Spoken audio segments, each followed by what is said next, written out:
Sigurd the Volsung, Chapter 4. This is on page 492 of your textbook. Sigurd awakens Brunhild and falls in love with her.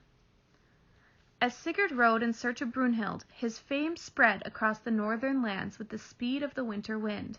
Sigurd towered above other men in strength. He carried himself with such confidence that his extraordinary skill in handling the sword, casting the spear, bending the bow, and shooting an arrow were evident to all who gazed upon him. He carried a shield of blazing gold, with the image of a red and brown dragon upon it. His suit of armor and his weapons were all of gold, and a similar dragon image decorated his helmet, his saddle, and his armor. Clearly, this was the man who had slain the fearsome dragon Fafnir. Moreover, Sigurd possessed wisdom beyond that of ordinary humans. Since he could understand the language of birds, few events took him by surprise. He spoke with such eloquence and conviction that he could persuade anyone to his point of view. He took great pleasure in pursuing challenging adventures, yet he also loved to help the common folk. He was known to take wealth from his enemies and give it to his friends. He was as courteous as he was strong. His courage never failed him, and he was afraid of nothing. Sigurd rode far to the south, into the land of the Franks.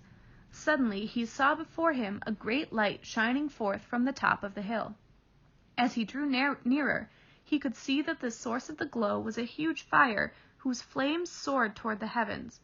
Within the ring of fire was a castle hung round about with shields. A banner floated above the topmost roof. Knowing no fear, Sigurd rode Grani through the blazing ring of flame. The shield hall was completely deserted, except for a lone figure encased in a golden helmet and golden armor.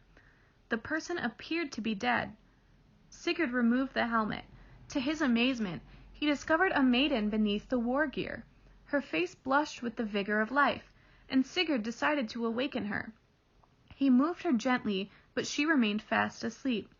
He then noticed a thorn stuck into the back of her hand, and he removed it. The maiden's eyes opened. She looked appraisingly at Sigurd, undaunted by the helmet of terror on his head. The man who stood before her was fair of face and awesome in stature. His eyes were so piercing that few were comfortable meeting his gaze.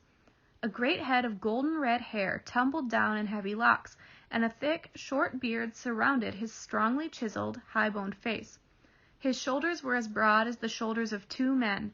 He was so tall that he could wear his sword Gram, which was 7 sword lengths long, upon his waist. "Who are you?" she asked. Who have awakened me from my long sleep? You must be Sigurd, son of Sigmund the Volsung, because you are wearing Hreidmar's helmet of terror upon your head, and you are holding Fafnir's bane in your hand." "I am indeed," Sigurd replied in surprise. "I have heard that you are the daughter of a mighty king, and that you are as wise as you are beautiful."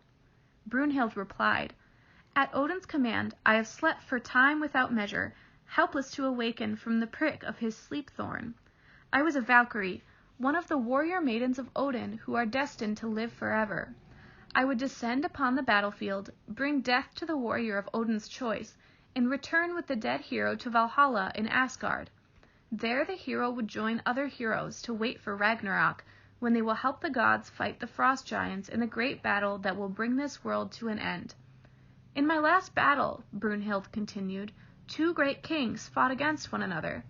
Since the old king was the greatest of warriors, Odin had commanded me to give the victory to him. I, however, decided to strike him down and let the younger king live instead. Odin's fury was implacable. 'Because you have disobeyed my orders,' he told me, 'never again will I permit you to be a Valkyrie. Instead, you must marry a mortal and live for an ordinary span of years.' 'If I must marry,' I replied, 'I promise you that I will marry only a man who never lets fear enter his heart.' 'I will agree to that,' Odin replied. 'In your shield hall on Hindfell I will prick you with the sleep-thorn, and you will fall into a long, deep sleep. A ring of flames will rage around the walls of your castle to protect you.' He added, 'You will sleep undisturbed until the great hero Sigurd, son of Sigmund the Volsung, rescues you. Only he among mortals has the great courage you desire. He will ride through your blazing fire on his horse Grani, who is kin to my own Sleipnir. He will be carrying Andvari's hoard, for Sigurd, alone of all the men who walk the earth, will have had the heart to slay the fearsome dragon Fafnir and his brother Regin, the master smith. And what Odin revealed to me has, indeed, come to pass, Brunhild concluded. I have slept until this moment when you awakened me. What knowledge can you teach me? Sigurd asked. You have a wisdom that belongs to the gods. Let us drink together, said Brunhild, and into your ale I will mix knowledge about life. I will give you knowledge of war to cut upon your sword, knowledge of the sea to cut upon the stern of your ship, knowledge of healing for the wounds of war, and knowledge of helping the simple, good folk. I advise you to speak carefully and always keep your word. Be kind to your family and friends, even when they injure you, so as to win lasting praise. Beware of the presence of evil around you, and remove yourself from it, lest it harm you. Be alert to the schemes of your friends, so that you will know if one of your wife's relatives hates you and plans to take vengeance upon you. No matter how young he is, never trust the close relative of one you have killed, for even the wolf cub is a wolf. May you prosper with this knowledge until the gods bring an end to your days, Brunhild concluded. May my wisdom bring you success and fame, and may you remember in the future what we have talked about here. Sigurd embraced and kissed Brunhild. You are the most beautiful maiden who has ever lived, and surely you are the wisest of all women, he exclaimed. I swear that I will have you as my own wife, for I hold you very dear to my heart. Then Sigurd, son of Sigmund the Volsung, I choose you above all other mortals, Brunhild exclaimed. You will be mine as I will be yours.